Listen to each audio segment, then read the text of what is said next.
संपूर्ण दिवस आईच्या खोलीतच पहारा देत राहशील का? मी तुझी बायको आहे. तुला माझी काही जबाबदारी वाटत नाही का? की फक्त आईला चिपकून राहशील?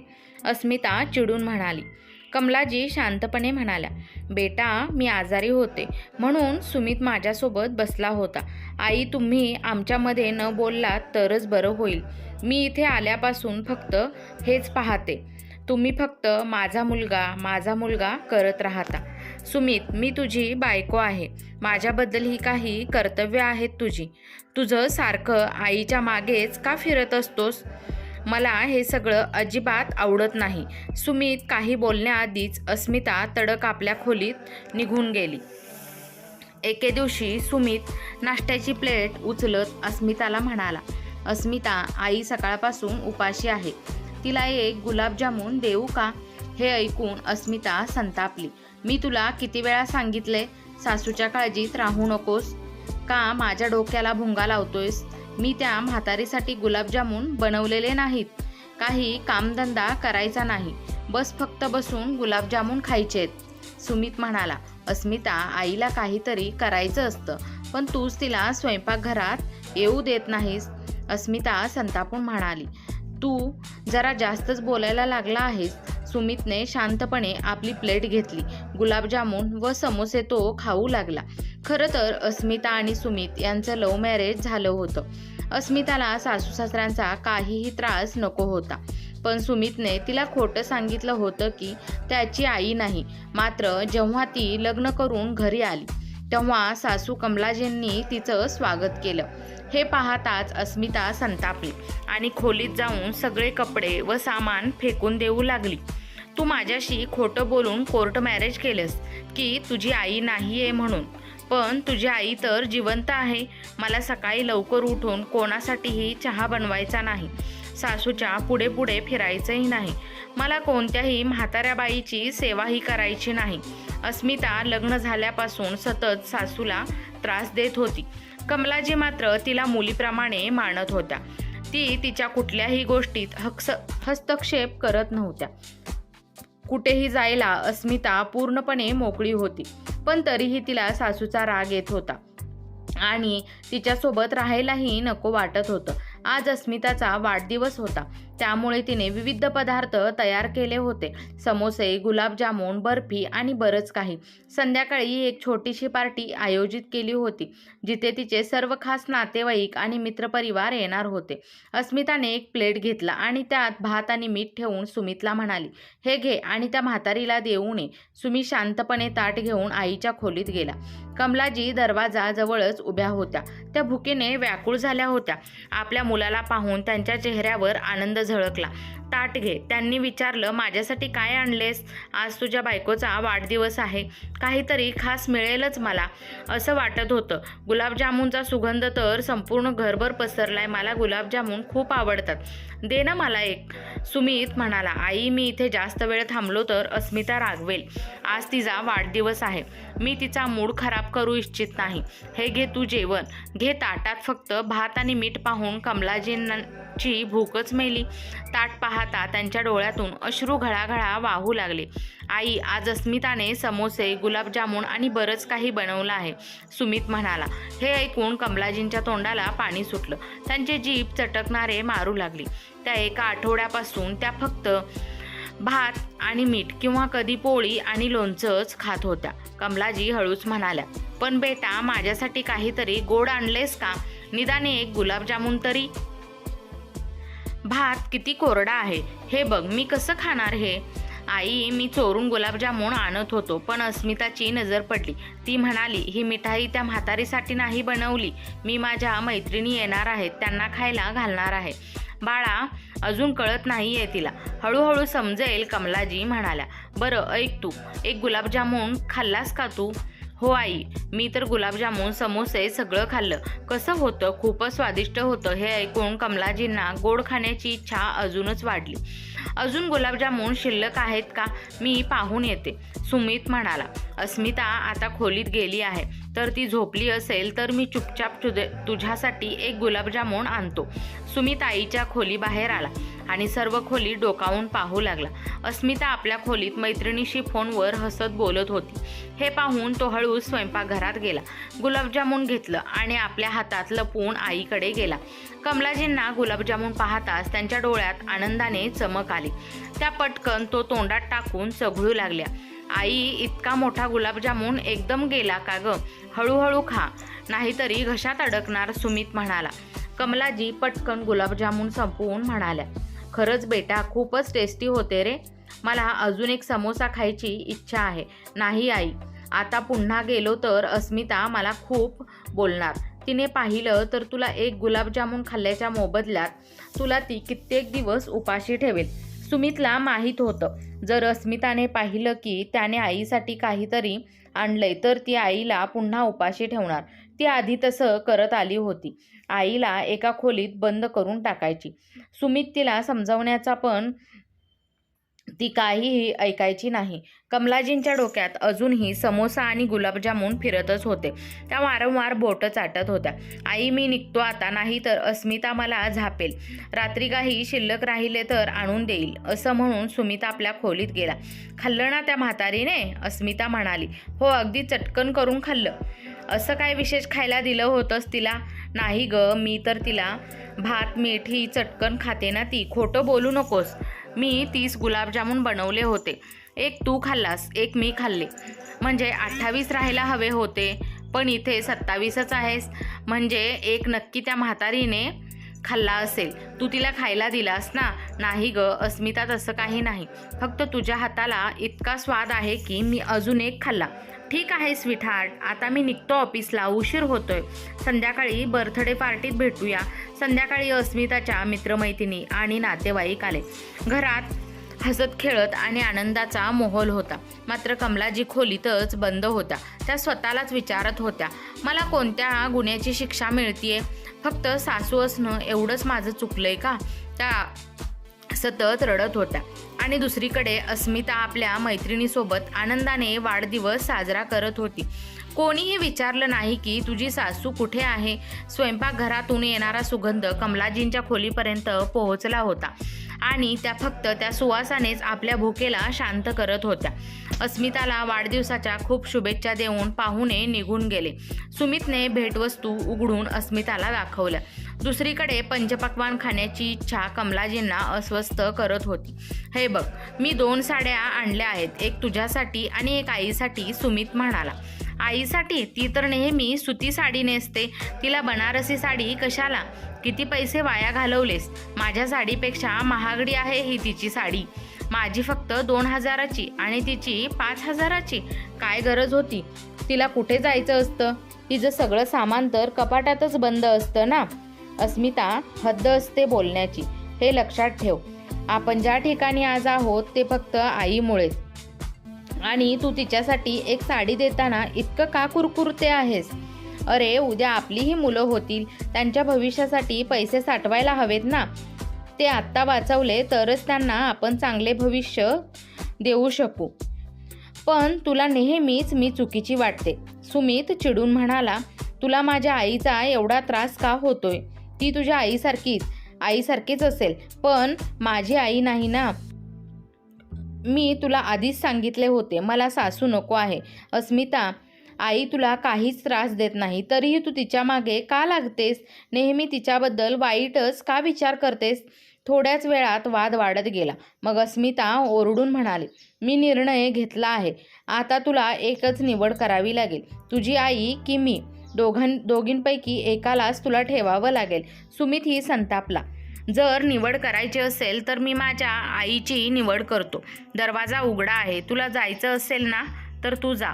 सुमित, हा तुझा शेवटचा निर्णय आहे?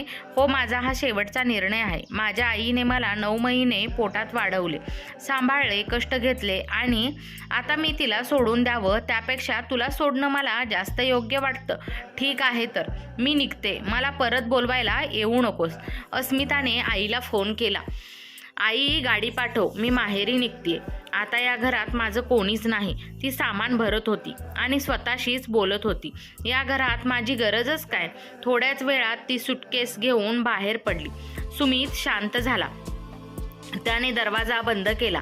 कमलाजींना जेव्हा समजलं की त्यांच्या सुनेने घर सोडून दिलं आहे तेव्हा त्यांना खूप वाईट वाटलं. त्या एवढ्या खिन्न झाल्या की त्यांनी अन्नही सोडलं. अस्मिता गेली 2 दिवस झाले आणि त्या 2 दिवसात कमलाजींनी एक कणही खाल्ला नाही. त्या स्वतःलाच दोष देत होत्या. माझ्यामुळे सुनबाई घर सोडून गेली. एक सासू जिला सुनेने नेहमीच त्रास दिला, नीट जेवायला दिलं नाही, तीच सासू आता सून गेली म्हणून दुःखात बुडाली होती. दुसरीकडे सुमितही अस्वस्थ होता. काहीही चांगलं त्यालाही वाटत नव्हतं. त्याने अनेकदा अस्मिताला फोन केला पण तिने रागाने फोन उचललाच नाही. सुमित विचार करू लागला. लग्नाच्या वेळी घेतलेला एक एक शब्द तो क्षणात तोडल्यासारखा गेला. तेव्हाच फोनची घंटी वाजली. तो पटकन भानावर आला आणि फोन उचलून अंगणात फिरत फिरत बोलू लागला. दुसऱ्या बाजूने आवाज आला, सुमित कसा आहेस? मी ठीक आहे, पण अचानक आज फोन? सगळं ठीक आहे ना? मी तुला एक महत्त्वाची गोष्ट सांगण्यासाठी फोन केला आहे. मी गरोदर आहे. तू लवकरच बाबा होणार आहेस. खरं सांगतेस का काय अस्मिता? मी लगेचच तुला न्यायला येतो. सुमितच्या आवाजात आनंद आणि आतुरता दोन्हीही होतं. नाही सुमित, आता तुला खूप उशीर झाला आहे. जर तुझी आई त्या घरात राहत असेल तर मी तिथे पाऊलही ठेवणार नाही. तुला निर्णय घ्यावाच लागेल. सुमित स्तब्ध झाला. त्याच्या डोळ्यासमोर अंधार दाटून आला. तो ना आईला दूर करू शकत होता ना पत्नीला. तो विचारात पडला. काय करू? कोणता निर्णय योग्य असेल? त्याने आईच्या खोलीकडे पाहिलं. कमलाजी दरवाजाच्या आडून हे सगळं ऐकतच होत्या. त्या पटकन सावरून म्हणाल्या, बेटा तू बाप होणार आहेस ना? आणि मी आजी. पण मी किती दुर्दैवी आजी आहे की मला माझ्या नातवंडांना कधीच जवळ घेता येणार नाही. आई असं बोलू नको, सुमित दुःखी स्वरात म्हणाला. बेटा जर तुझ्या बायकोची हीच इच्छा असेल तर मी कुठेतरी दुसरीकडे जाईन, पण तू तिला परत घेऊन ये. आई मी तुला असं काहीही करू देणार नाही. पण कमलाजी ठाम होत्या.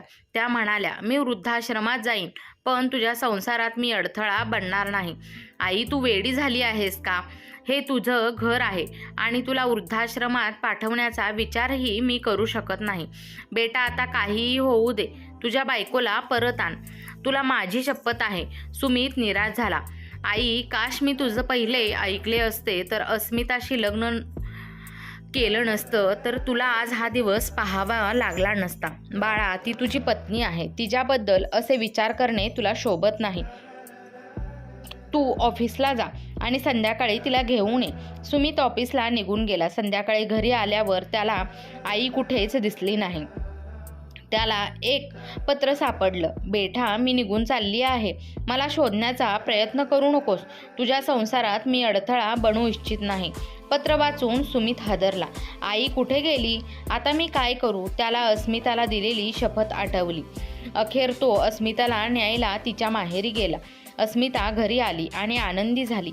आता तिच्या सासूचा तिला त्रास नव्हता. हळूहळू सुमित आणि अस्मिताचा संसार पूर्ववत झाला. दोघेही खूप खुश होते. अस्मिता आपल्या बाळाच्या आगमनासाठी उत्साहित होती. रोज नवीन कपडे, खेळणी खरेदी करत होती. दुसरीकडे वृद्धाश्रमात कमलाजी एकटीच होत्या. त्यांना सतत आपल्या मुलाची आठवण येत होती. माझा सुमित कसा असेल? त्याने किती शोधलं असेल मला, पण मी त्याला काहीच सांगितलं नाही. त्यांच्या डोळ्यापुढे मुलाचे प्रेमळ रूप येत राहिलं.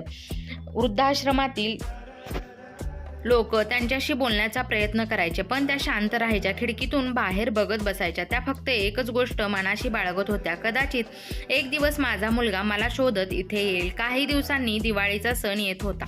वृद्धाश्रमातील काही वृद्ध दिवाळीच्या निमित्ताने आपल्या मुलांच्या घरी जाणार होते. कमलाजींनाही आपल्या मुलाची एकदा भेट घ्यायची तीव्र इच्छा झाली, कारण त्या कोणालाही न सांगता घर सोडून निघून आल्या होत्या. त्या वृद्धाश्रमातून काही तासांची सुट्टी घेऊन आपल्या मुलाच्या घरी पोहोचल्या. त्यांनी पाहिलं की घरात खूप धावपळ सुरू होती. शेजाऱ्यांना विचारलं. कळलं की त्यांच्या सुनबाईचे डोहाळे जेवण आहे. मोठ्या प्रमाणात पाहुणे आले होते. हलवाई गोडधोड पदार्थ बनवण्यात मग्न होते आणि नोकर चाकर साफसफाईत गुंतले होते. कमलाजींना वाटलं, मी अशीच गेल्यास अस्मिता चिडेल. मला कुठलाही गोंधळ नको आहे. त्यामुळे त्या कामवालीसारखे कपडे घालून ओढणीने चेहरा झाकून घरात गेल्या. आपल्याच घरात असे रूप धारण करून प्रवेश करावा लागतो याची त्यांना खूप खंत वाटली. त्या मुलाच्या आणि सुनेच्या खोलीबाहेर झाडू मारत असताना आतून येणाऱ्या आवाजाने त्यांचे पाय थबकले. त्यांनी जे ऐकलं त्यांनी त्यांच्या पायाखालची जमीनच सरकली. सुमित जोरजोरात हसत अस्मिताला म्हणत होता, आईला घराबाहेर काढण्यासाठी आपण काय मस्त खेळी खेळलो ना, काय जबरदस्त नाटक केलं. आणि तिला खरंच नाही समजलं की तिला वाटत राहिलं की माझा मुलगा मला घरात ठेवू इच्छितो, पण सुनेमुळे मला जावं लागलं. परंतु खरं तर मला स्वतःच त्या बाईपासून सुटका करून घ्यायची होती. मी पूर्ण मनाने तुझ्यासोबतच होतो. आपण दोघांनी मिळून कसा डाव काढला की ती स्वतः वृद्धाश्रमात निघून गेली. अस्मिता हसत म्हणाली, हो ना, तुझा तो साडीचा ड्रामा काय भारी होता आणि मी घर सोडून माहेरी गेले होते तेव्हा तिला किती वाईट वाटलं असेल ना. सुमित, अगं जाऊ दे, आपण त्या बाईला आठवून आपला दिवस का खराब करायचा. पाहुणे येणार आहेत आज, आपण आईच्या मोठ्या खोलीत कार्यक्रम करूया. अस्मिता म्हणाली, हो, आणि त्या बाईच्या मोठी फोटो फ्रेम आहे ती काढून टाकते, नाहीतर लोक विचारतील आई कुठे आहे. तसाही आता तिचा मनहूस चेहरा बघायचीही गरजच नाहीये. हे ऐकून कमलाजींना धक्का बसला. मी या मुलासाठी डोळ्यातून अश्रू वाहवत होते. मला वाटत होतं की तो माझ्या आठवणीने तडपतोय, पण इथे तर तो त्याच्या पत्नीसोबत मजा मारत आहे. माझ्या जाण्याने त्याला काहीच फरक पडलेला नाही. त्या सुन्न झाल्या. त्यांचा मुलगा कपूत निघाला होता. तेवढ्यात अस्मिता बाहेर आली. तिला कमलाजी कामवाल्याच वाटल्या, त्यामुळे ती उद्धटपणे म्हणाली, ए बाई, तो फोटो काढून टाक आणि नीट साफसफाई कर, पाहुणे येणार आहेत आमच्याकडे. कमलाजी शांतपणे खोलीत गेल्या आणि आपली फेकलेली फोटो फ्रेम काढली. त्यांनी शेवटचा आपल्या मुलाच्या फोटोवर नजर टाकली आणि मोठ्या वेदनेने तो फोटो कचरापेटीत टाकून दिला. कमलाजींनी आपल्या अश्रू पुसले आणि आपल्या मनातून आपल्या मुलाला व सुनेला कायमचे काढून टाकले. काही वेळ खोलीत शांत बसल्यानंतर त्या तिथून निघून परत वृद्धाश्रमात पोहोचल्या. आज वृद्धाश्रमातील लोक आश्चर्यचकित झाले, कारण कमलाजी पूर्वीपेक्षा खूप आनंदी आणि उत्साही दिसत होत्या. त्यांचे हे बदललेले वागणे सगळ्यांना खूप आवडले. इकडे अस्मिता आणि सुमित आपल्या होणाऱ्या बाळाच्या आनंदात बुडाले होते. त्यांनी मोठी पार्टी दिली, भरपूर मजा केली, खर्च केला आणि खूप खुश होऊ लागले. पण नियतीला काहीतरी वेगळेच मंजूर होते. अस्मिताची प्रस्तुती जवळ आली तेव्हा तिच्या गर्भाशयात गाठी तयार झाल्या आणि बाळाला श्वास घेता येईना. त्याचा विकास थांबला होता. डॉक्टरांनी तातडीने ऑपरेशन करण्यास सांगितले, नाहीतर आईचेही प्राण जाऊ शकतील. बाळ गर्भात मृत्यू पावली होते. सुमितने अस्मिताच्या जीवाला प्राधान्य दिले आणि ऑपरेशनसाठी संमती दिली. परदेशातील डॉक्टरांशी संपर्क साधण्यात आला. या उपचारात त्यांचे खूप पैसे खर्च झाले. अस्मिताला प्रचंड रक्तस्राव होत होता, त्यामुळे तिला 15 दिवस रुग्णालयातच राहावे लागले. याच काळात ऑफिसमधून दीर्घकाळ अनुपस्थिती राहिल्यामुळे सुमितला नोकरीतूनही काढून टाकण्यात आले. तो अक्षरशः रस्त्यावर आला होता.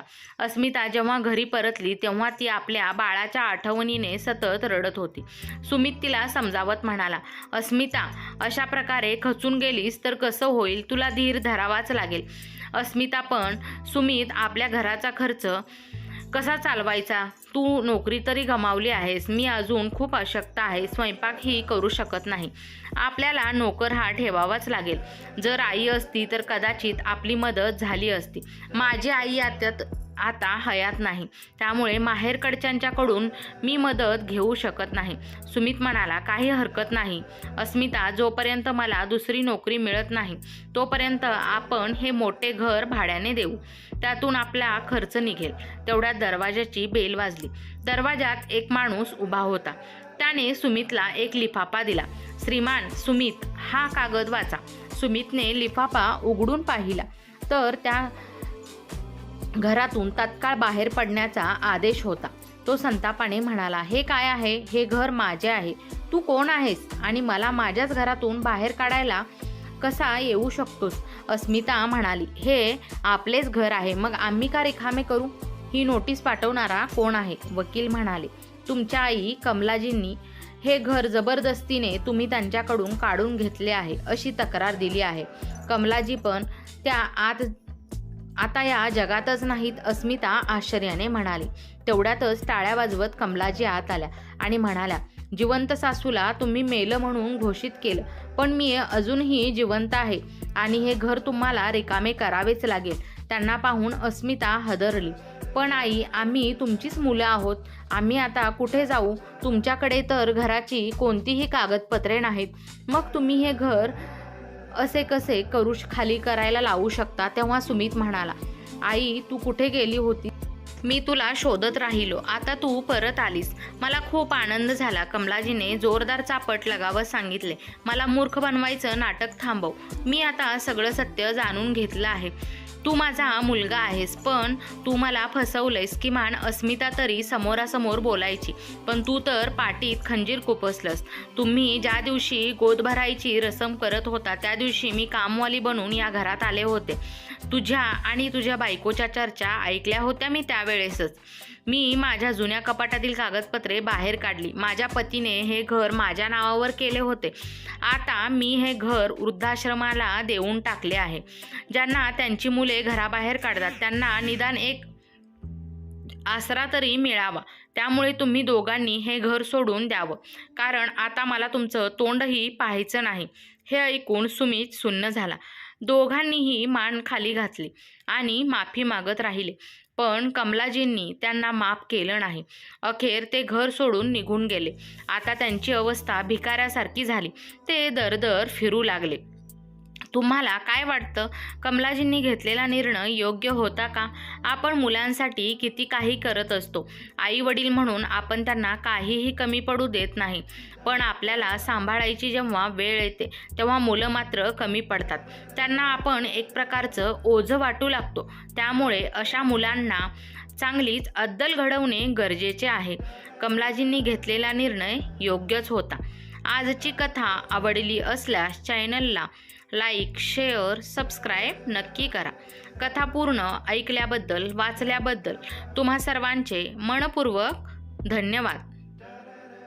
जर कोणी चॅनलवर नवीन कथा पाहत असेल तर आजच आपल्या चॅनलला नक्की सबस्क्राईब करून घ्या. अशाच येणाऱ्या नवनवीन कथांसाठी आजच आपल्या चॅनलला सपोर्ट करा. थँक्स.